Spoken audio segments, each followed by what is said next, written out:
Сәлеметсіздер ме, құрметті көрермендер, каналымызға қош келдіңіздер. Әлемдегі және Қазақстандағы жаңалықтарды алғашқылар қатарынан біле отырғыз келсе, арнадағы подписация және бір ғана лайк түймесін басып тұруды ұмытпаңыздар. Лайк басқан қолдарыңыз дерт көрмесін. Ал ендеше бастадым. Синоптиктердің болжамынша күнтізбе бойынша көктем мезгілі келгенімен күн жылына қоймайды. Қазгидромет РМК 29 ақпан мен 2 наурызға арналған ауа райы болжамын жариялады.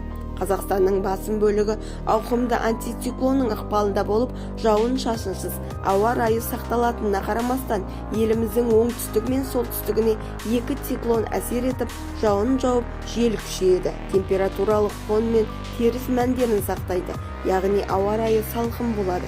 Тек Қазақстанның батысында күндіз термометрлердің бағандары 10 градусқа дейін жоғарылап жылынады.